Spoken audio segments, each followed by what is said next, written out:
Coming up in the morning edition, the Ministry of Works continues its Family Island upgrades. Fort Charlotte Community Center opens. And the National Pride Association has its say on the new environmental court.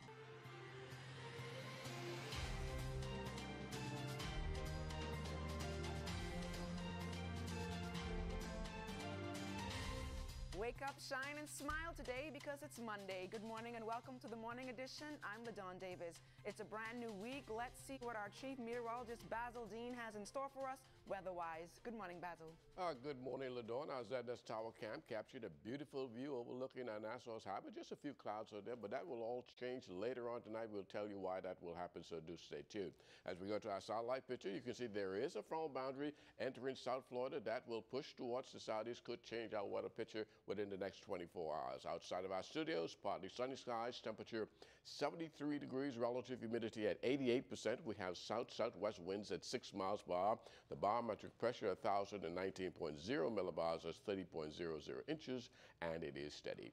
Your temperatures around the islands this morning: Marsh Harbor at 72, 71 in Grand Turtle Key, Freeport also at 71 degrees. In the Berry Islands, a little warmer at 76, 77 in Allenstown, Bimini. In San Salvador, 78 degrees. Rum Key at 76 degrees. In the Clarencetown, Long Island, Ragged Island, Crooked Island, 77s. 76 in Betsy Bay, Maguana, also Acklands at 76. Matthewtown, Inagua, 76. And the Turks and Caicos Islands reporting 78 degrees.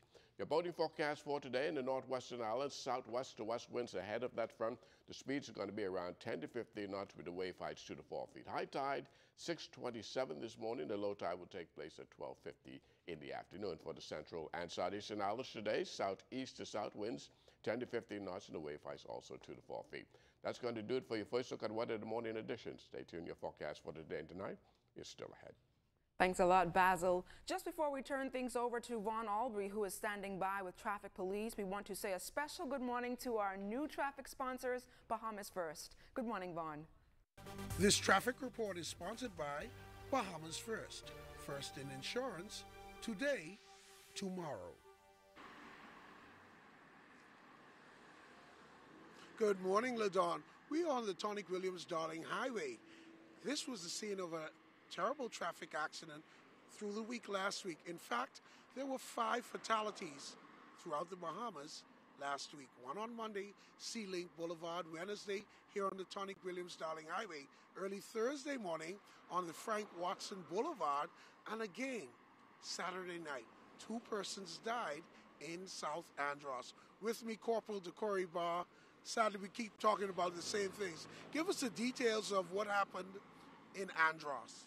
Good morning to you, Vaughn. Good morning, Bahamas.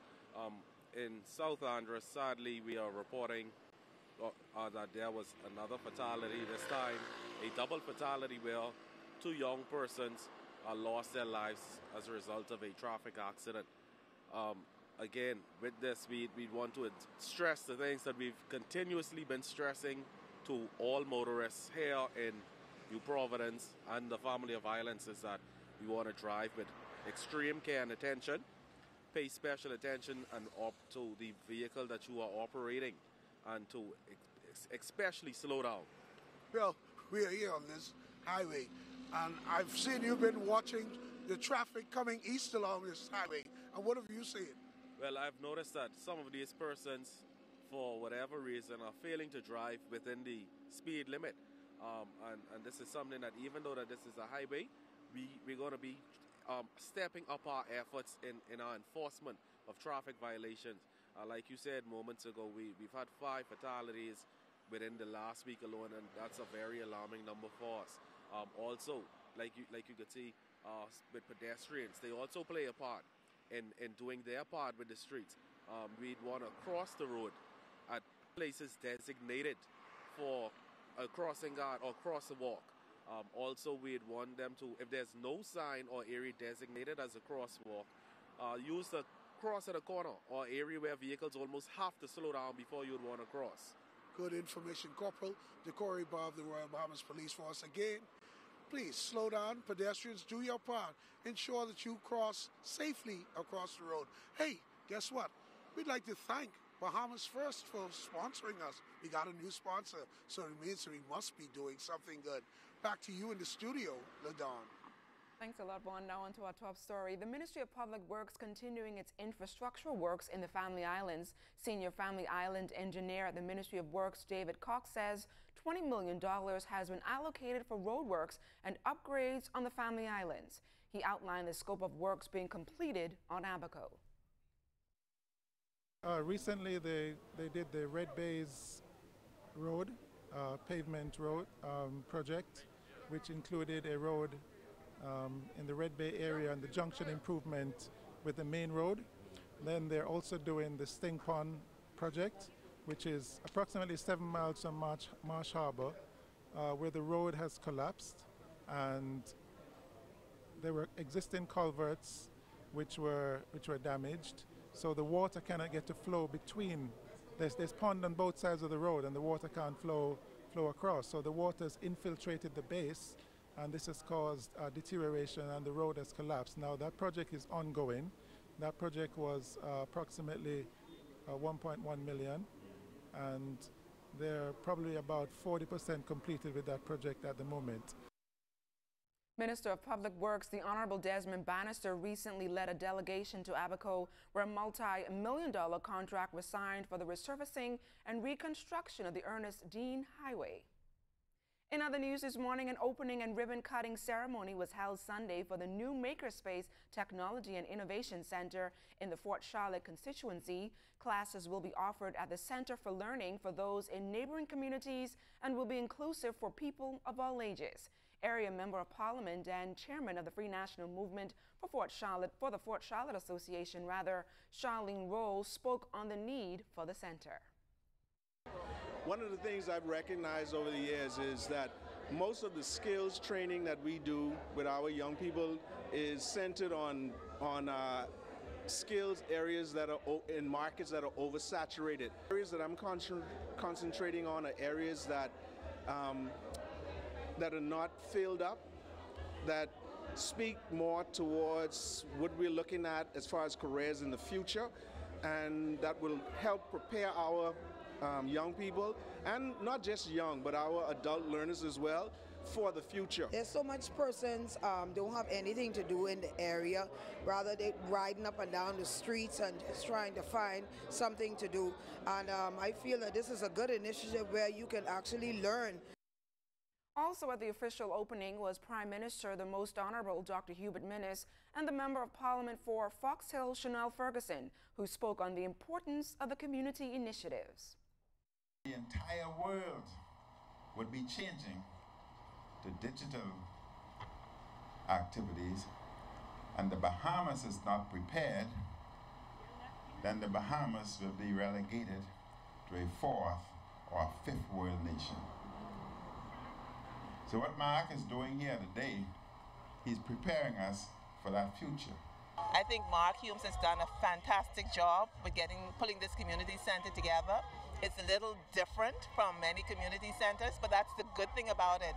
What's good for one community isn't necessarily good for another community. So I think he has his hands on the pulse of what this community needs, and this community center embodies all of that. The National Pride Association has been lobbying for more than 20 years for persons who litter indiscriminately to be penalized with dumping infractions. Last month, that dream was realized with the reintroduction of environmental court. Chairman of the National Pride Association, Alvin Rees, applauded the government for their efforts to prosecute persons who break the environmental laws. Organization has 4 pillars, and one is education, the other is the ordinance, and then the technology, that is making sure that you have proper containerized garbage bins, and then enforcement. These 4 legs must walk together if there's going to be a change in behavior, all right? And that has to happen straight throughout the length and breadth of this country. And I want to applaud the Minister for the Environment for now really pushing and making sure that this happens, because in order for us to beautify our country, all right, everybody must understand that there are going to be consequences for their actions, and there's much work to be done. I know the inspectors have a Herculean task of trying to go out there and deal with all these environmental infractions, but the longest journey begins with the first step.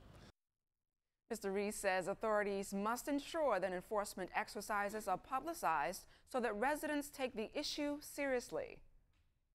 This time, once it's publicized more, the departments will begin to recognize that there are going to be consequences for their actions with what they do into the neighborhoods with littering, wastestanding, disposals of vehicles, and the like. There's still some very serious pockets in the inner city. We've come a long way, but there's still much more work to be done.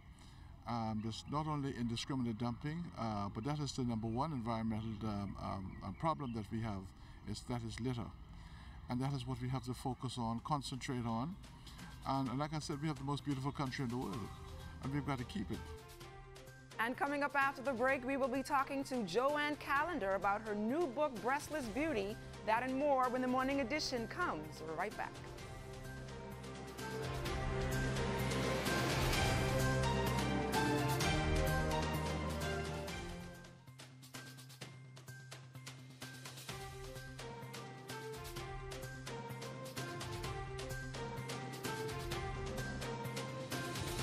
Welcome back to the morning edition. 3 St. John's College students on the World Scholars Cup team worked a fundraising booth on Saturday at their annual Mardi Gras fair to raise money for a trip to South Africa to compete in an international scholastic competition. Volunteering St. John's College alumni Rachel Roll said 200 students from across the country participated and 14 St. John's College students qualified for the second World Scholarship Cup round, which will be held in South Africa. They compete in debating as well as some of the various subjects that they would have covered in school. The curriculum is given to them. They prepare, study. The competition is very rigorous, held over a few days of lockdown, and they just go at it competing. So when they go to South Africa, they will be competing against students from around the world. Any country you could think of is normally represented, and we are hopeful, as in last year, our team will also advance to the Tournament of Champions, which is going to be held at Yale University. So we're proud of our Bahamian students. World Scholars Team students Anne Rashay Roll, Gladys James, and Miranda Jack expressed what the chance to compete internationally means to them. I find this opportunity very important for me because it shows off my debating skills and it helps me get more out in the world and more well known so that I can use my scholarly skills to bring myself higher and get better opportunities at colleges. I find this opportunity very important because it brings students together from all around the world. We all share a common interest in learning, and we all get to see different points of view when debating and writing and other stuff like that. So I find this opportunity very rare, and I really enjoyed participating in Nassau. The opportunity is extremely important to me. I've done the competition before already, and I find it as a nice experience to show myself off to the world. The E. Clement Bethel National Arts Festival, now in its 60th year, wrapped up its national competition for music, dance, art, and drama over in Exuma. Judges visited several schools where Exuma is best in the arts and drama. Assistant Administrator of the E. Clement Bethel National Arts Festival is Melissa Allen Maynard. We have actually 7 schools that are participating this year, which is a tremendous change from last year. Last year, we probably had about 4 schools in the entire Exuma that is participating. So we are so excited about the National Arts Festival and coming to Exuma this year.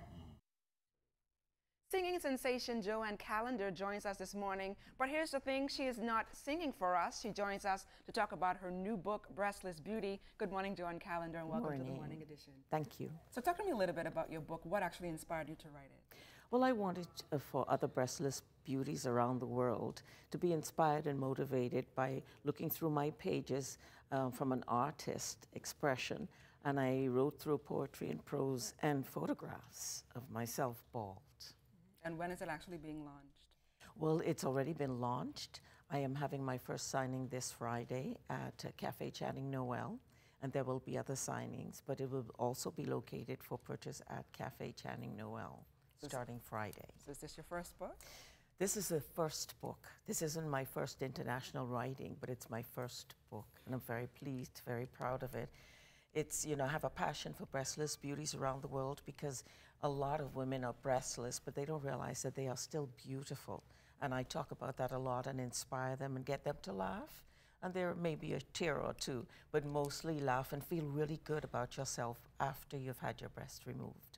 So tell persons again who are just tuning in where they can purchase your book. The book will be purchased at Cafe Channy Noel as of Friday this week, and there will be other locations. It will be on my Facebook page, Joanne Calendar, so they can keep up with what's going on with Breastless Beauty. Joanne Calendar, thank you so much for joining us here on the Morning Edition, and best of luck on your new book. Thank you very much. Stay close. Sports is up next. You're watching the Morning Edition.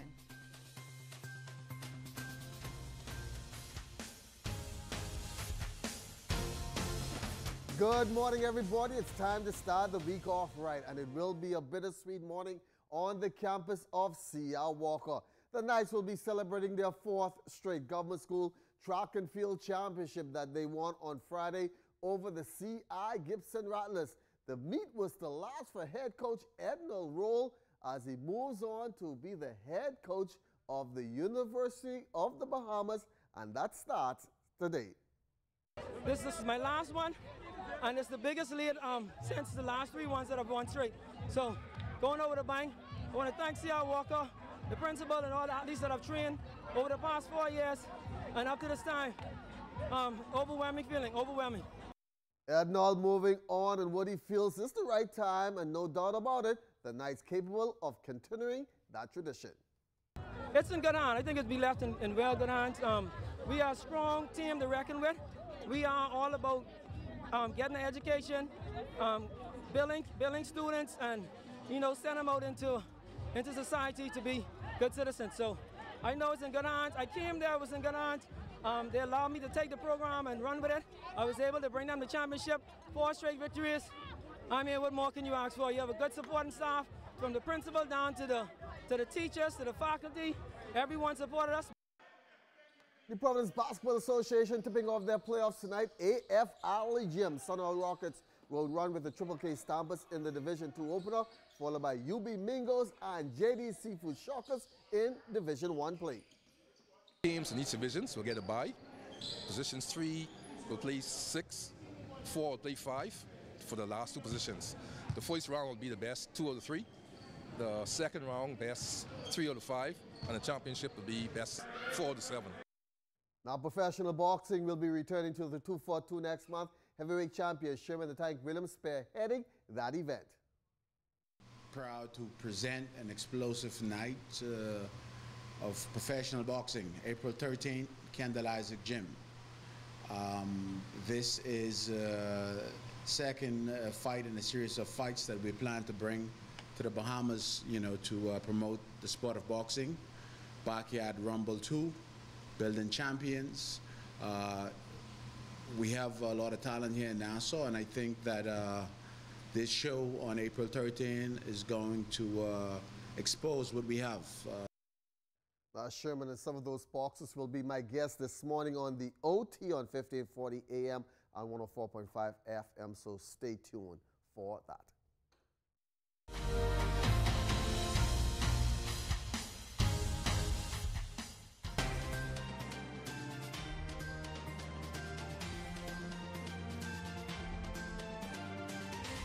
In our final look at weather, we have a weak area of high pressure across the Bahamas, which is controlling our weather, but that will be short-lived as we expect that high to back off towards the east. That will pave the way for the arrival of this frontal system, which is approaching South Florida. The front itself will move through the northwest Bahamas beginning late tonight and during the early morning hours of Tuesday. And by Wednesday, we expect a nice cool down, which will last for a couple of days. Our forecast for today, partly sunny and warm, high temperature getting up to 84 degrees. And tonight, we're looking at partly cloudy conditions again, low temperature down to about 69 degrees. And your extended weather forecast keeping you into the 80s through tomorrow, but that will all change. Frontal goes through on Tuesday, temperatures dropping back into the 70s during the daytime, and we'll see some mid to low 60s during the nighttime beginning on Wednesday and Thursday of this week. Ladon?